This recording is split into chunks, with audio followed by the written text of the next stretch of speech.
to the poor, saying, just believe in me. Obedience is no longer necessary, nor are any kinds of work. Just believe in me. And he wants obedience. He'd rather have obedience than worship, if it's empty worship, if it's loveless worship. So all these and other well-known views of Christ have been driven into the minds of countless billions over the centuries, even though they've been commonly believed, like Jesus is the name that everyone's going to bow down to now. Yeah, wrong answer. And they're wrong, and they have no defense for their beliefs. Such images will fail the test of careful biblical and historical examination. I have written 200 books. Google my name, Daniel F. Owsley. And that is why I have been chosen to restore all things, because I have read everything from antiquity. I have much in common with Alexander the Great. I'm going to tell that quick story. Uh, it's time that people will realize the utter gospel truth that God does reveal certain things to us, and what He has revealed unto me is that I was Elijah when I was 30 years old. A prophet took me to a Bible and pointed right there. There you are, Isaiah 49. Everything you do is going to be in vain. Verse 4, that was never Jesus. He did nothing in vain. He did not die in vain, and he did not live in vain. And his message for the brotherhood of man was not in vain. The living word, Isa, his message of unity, was not in vain. He knew he was sending that unity to his end time revelator, who is Isa, Yeshua, um, uh, inspired. Let me add that word. Not Jesus. But who is Elijah? He's the Mahdi. He's the revelator for all of the religions, whether people want to get along or not. So, unlike anything ever imagined, we may now get along in the sandbox together if we will just raise our hands to heaven. And so, whatever you think you are, if you're an alcoholic, I ask you to become a Muslim alcoholic, and bow down unto love and peace, and be submissive unto that, and flow with that. Include prophecy in there. You have no ground to stand upon, people of the book, unless you look at the prophecy that you are expecting. You see, the whole church is waiting for the second coming that Jesus foretold on Matthew 24, on the great white cloud. It's the same great white cloud of Revelation 14.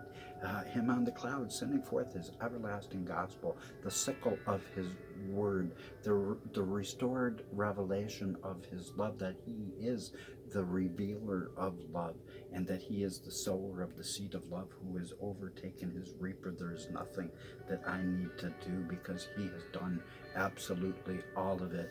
And the just shall live by my faith, because I am Elijah, if the world will ever quit ignoring this. And what will happen is people will start getting along and quit being spiritual racists.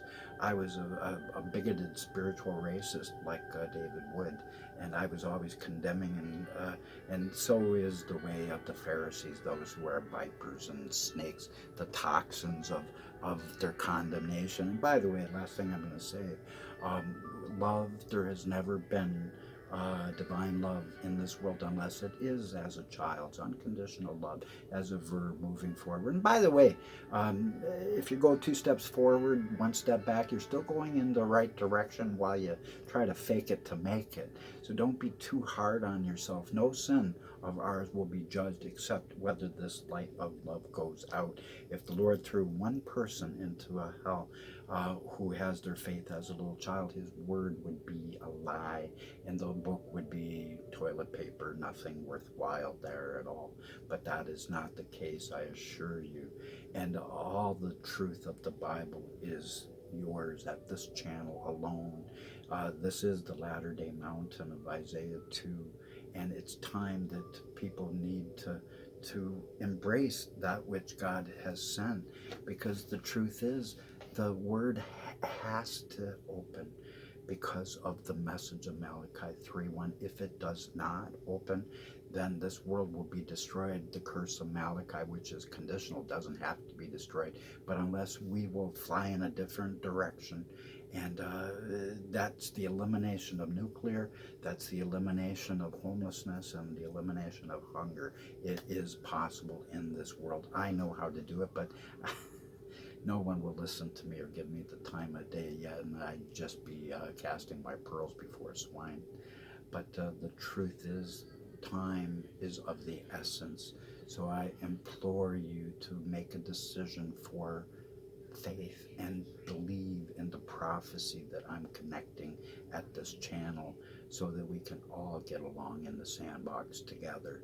So unto Islam I give you the torch. Be a trailblazer. These are the days of Habakkuk, the days when God's glory will cover the earth as waters cover the sea, as grass cover the lands, as sand covers even the most desolate deserts of Medina and Mecca. And I tell you, truly, his glory will cover the earth because of Islam, and because Islam will carry this torch. I know they will. That's what the Lord has shown me. But first, people need to understand what it is that I'm trying to accomplish. I'm only restoring biblical truth through exhaustive study and through open-eyed visions. The Lord had me writing by a lamp that was never plugged in. And why do I know all these things? Why did God pick me? I don't know. But he made my mouth sharp like a sword. I've sold credit cards for 18 years. That was, God first makes the man, and then he manifests the ministry. But people, I have hearts all over this crescent moon, and there was a time I only would have spit upon it, because I was a spiritual racist, just like David Wood and just like most Christians are. So judgment begins in the house of God, and within a time, times and a half a time, according to the book of Daniel, the shattering of the power of the holy people will come, because I am the latter day Daniel who has brought forth truth. So with that, turn out the lights. Time to say goodbye. Such a sad, sad time. But I know this, Mickey and Minnie, they want you to realize one thing. It's been a small world after all now, and it's been a world of festering fears and tears far too long. Only our perfect love can cast out all fear. And Mickey and Minnie would both be really happy if you would just do that. And so please share this message with people, because it is vital to us staying alive. If you don't want to stay alive, just ignore this. Don't like it. Don't comment. Just ignore me altogether and see what happens. We will have no world for our children, because we will all be destroyed. Don't do it. Not good. No. Bye.